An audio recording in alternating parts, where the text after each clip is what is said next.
कौन बड़का बात बा। ऐसन ऐसन केस में तो हम रोज डिग्री करावे नहीं भाई। वकील साहब मतलब गुड्डू के केस में डिग्री मिल जाई? अरे पहल के सुनवाई में हम डिग्री रउआ के हाथ में दे के भेजो। वकील साहब 1 मिनट। अगर रुआ इतना कैपेबल बनी तारा नाम कमीना प्रसाद हाँ माने राउर नाम कमीना प्रसाद काहे पड़ल? अब देख रावण बहुत बड़ा ज्ञानी रहे तो लोग ओकरा के राक्षस काहे कहत रहे। फिर वैसे ही वकील के जात थोड़ा बदनाम बा, वैसे हमार नाम कमला प्रसाद बा। अच्छा ई पुकार के नाम कमीना हो ना भाई, कमीना हमार ब्रांड हो गइल बा। आओ ना कुछ खाइल पियल जाओ नेचर के हिसाब से। अरे रउआ लोग चिंता जिन करी महाराज, एक बार जब हम केस ले लेवे नीनू तो समझ लो हमार हाथ से वो केस कहूँ जाई ना, जीत के ही दम लेवो तनी। 6 गो समोसा पार्सल करो। अच्छा देखा भाई, हम तहार पेपर पूरा बनवा देले बनी जी ठीक बा। तहनी लोग एगो प्रूफ लेके आ जा जेमे तहार नाम और तहार बाबूजी के नाम राम प्रसाद लिखल हो, बस ठीक बा। आधार कार्ड चली? अरे दौड़ी भाई दौड़ी, काहे कि प्रूफ के मामला में आधार कार्ड सबके बाप कार्ड होला। अनु हो गईल, चलो चलो चलो। देखा स्टाम्प पेपर लेवे के बा और रजिस्ट्रार के पैसा देवे के बा और हमार फीस भी बा। तो निकाला तब तक। हाँ लाओ। बात ऐसा बना कि बाबूजी हमारे ATM ब्लॉक करा दिले बड़े, जैसे कुछ व्यवस्था होता हम लिया के दे दे बुआ के। ऐसा मामला बा? हाँ। ओ तय काम करी, कानून से चले के पड़ेला सब कुछ ना। ऐजा दस्तखत कर दी। कहा एमे लिखल बा कि हम अभी राउर काम आगे बढ़ावा तनी, पैसा बाद में रउआ लोग हमरा के दे दे और टेस्टेड न करवावे के पड़ेला हर कुछ। ऐजा साइन कर दी। लो लो हाँ लाओ।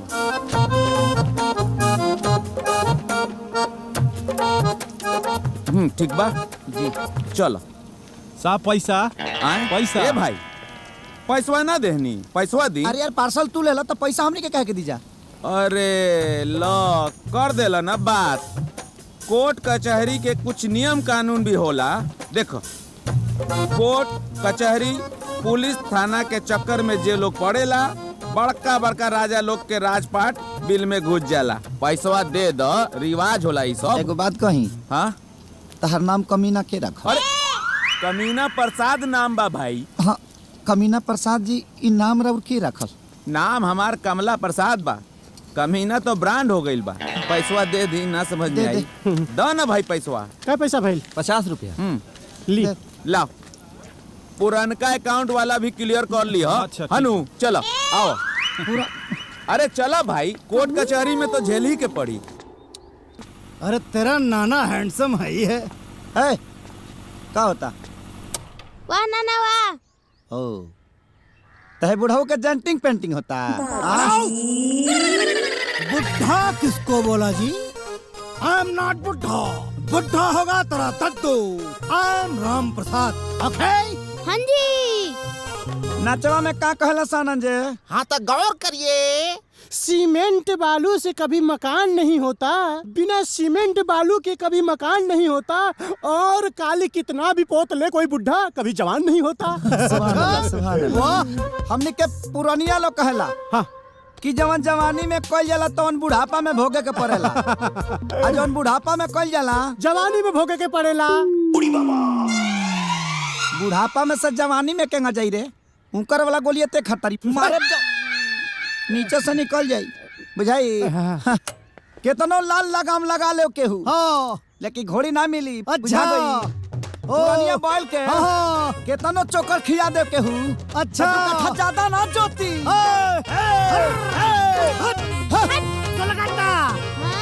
सोलगट्टा।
इतना गिर गए कि चोरी भी करे लगले।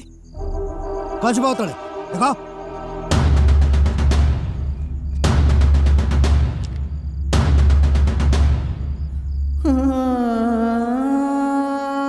ये फोटो के अपना साथ रखल तो दूर, एक छुए लायक तो नहीं के। अब ये फोटो छीनने से का फर्क पड़े वाला बा? भगवान तो ममता के छाया हमारा सर से छीन ले, वैसे भी अच्छा ही कैले, झिंका के उठा ले न तो आज ही तो हर करनामा देख के ना जीते जी मर जाती।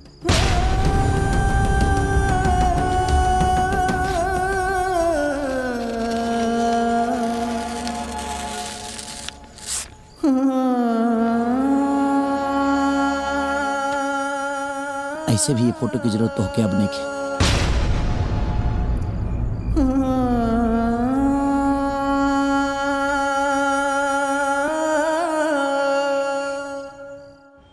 नमस्कार, हम गुड्डू और हम जानत तनी कि आज हम जौन करे जा रहल बानी वो बहुत लोग के तकलीफ दी। मैम हाँ लेकिन एगो जवान बेटा का कर सकेला एक गुड्डू हमरे के जिए ना दी। जब बुढ़ापा में बाप के नियत खराब हो जाए, बाप सब सम्मान के पानी में दबा दी, तो एगो बेटा का कर सकेला? ये दुख के घड़ी में हमारा अपन केहू साथे नहीं, अगर केहू साथे बा तो कानून बा और कानून के कुछ लोग बा जैसे कि हमारा बड़ भाई की तरह कमीना प्रसाद हाँ कमीना प्रसाद जी, यह के सहारे हम आज कोर्ट में आइल बनी अपना हक के लड़ाई लड़े खाती, अपन हिस्सा लेवे खाती। हम जानता नहीं कि थोड़ा सा ही दुख बा हमरा खाती। अगर ये उम्र में बाप ऐसे करी तो एगो बेटा पका गुजरत हुई, वो लोग सब समझतो कब। मुखिया जी तनी हाई देख ली, गुडवा अपने बाप के खिलाफ कोर्ट में केस करे जा रहा बा और कमीना प्रसाद जी हमरा साथे बनी। पंडित जी कलयुग है, कलयुग कुछ भी हो सके। नाना हाँ बेटा। मामा तोरा पे केस करे बाड़े। केस नानी केस कैले बा? नानी मामा नाना पे केस करे बाड़े। हाँ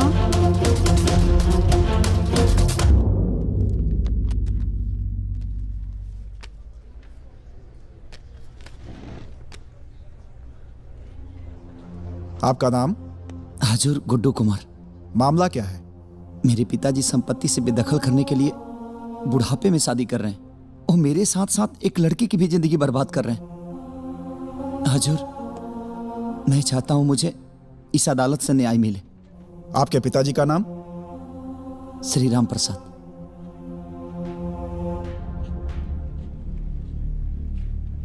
आप झूठ बोल रहे हैं। का? आधार पे आपके पिताजी का नाम श्री राम सेवक प्रसाद है।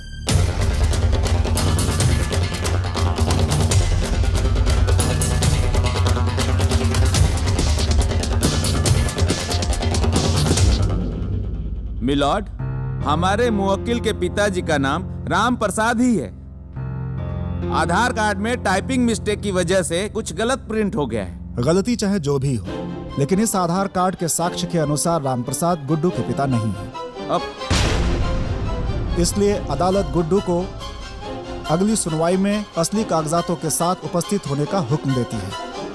Court is adjourned. हो जाए बाद में एंग होई हो जाए। आवो तो सही, आवो। ढंग के पेपरे तैयार ना रहे और चल देला अदालती कार्रवाई में भाग लेवे खातिर। अरे पहिल के सुनवाई में जज साहब के शक हो गई ना यार। अरे यार ते में हमार कौन गलती बा? आधार कार्ड हमारे घरे बनेला। कौना दुनिया में रहेला महाराज?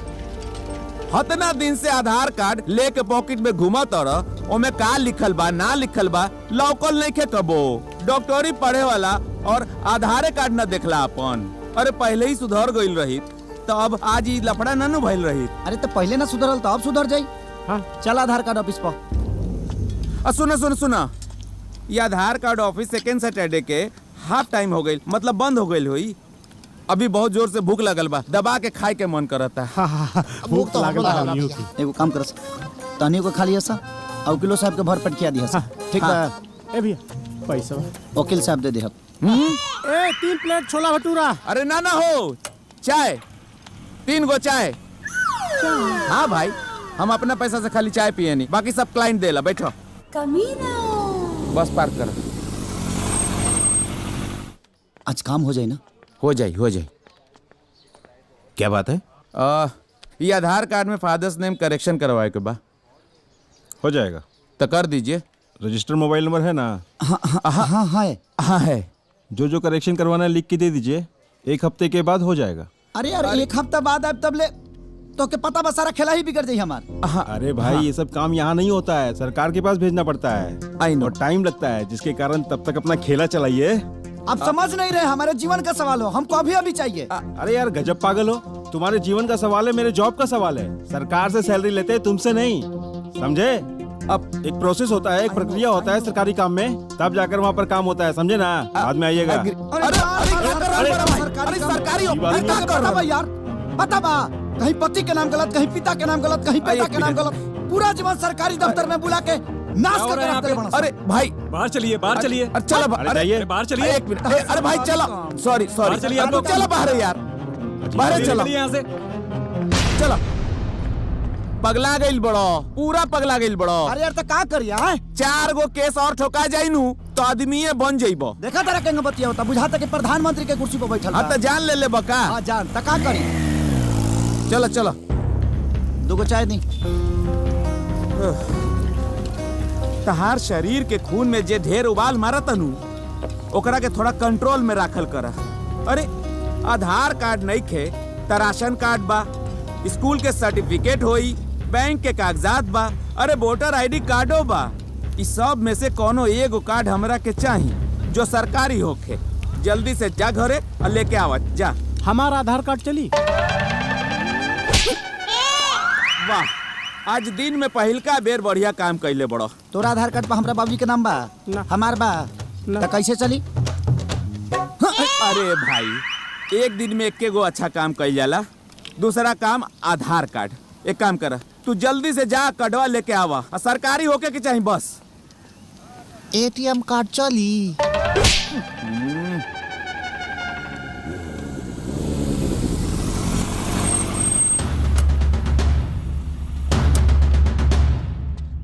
रुकावा मत, तोहर एंट्री नहीं खे।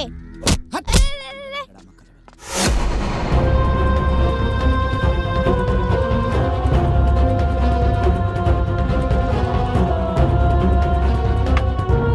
जाना तरे दुनिया में 2 तरह के औलाद होला।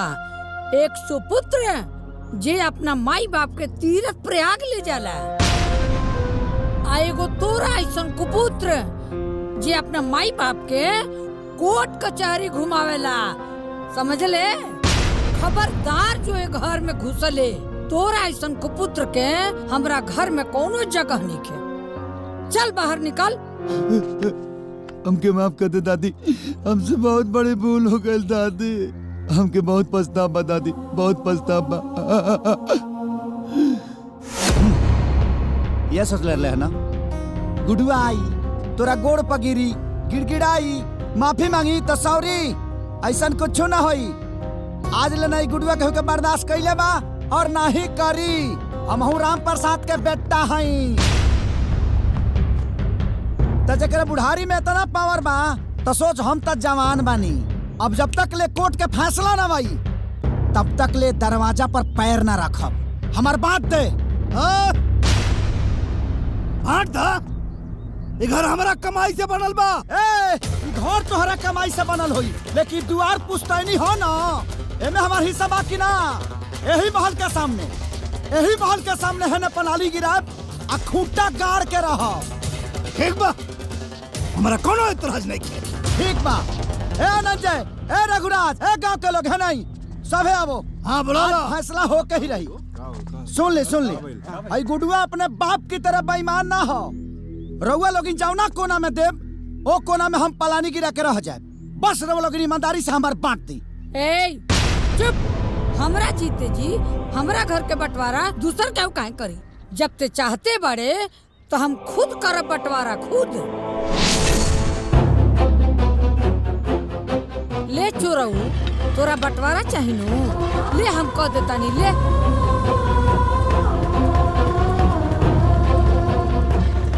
ए दादी ये तू बहुत गलत करत तारू।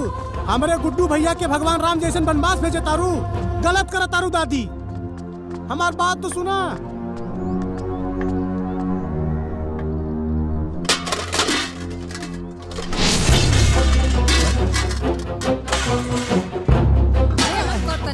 ले ले हई बर्तन ले। दादी लग जाई।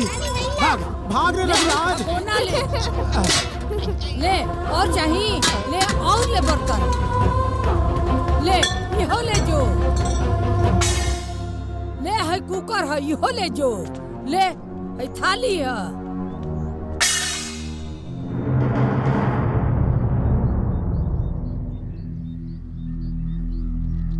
आज के बाद ते हमार बेटा ना पट्टेदार हवे।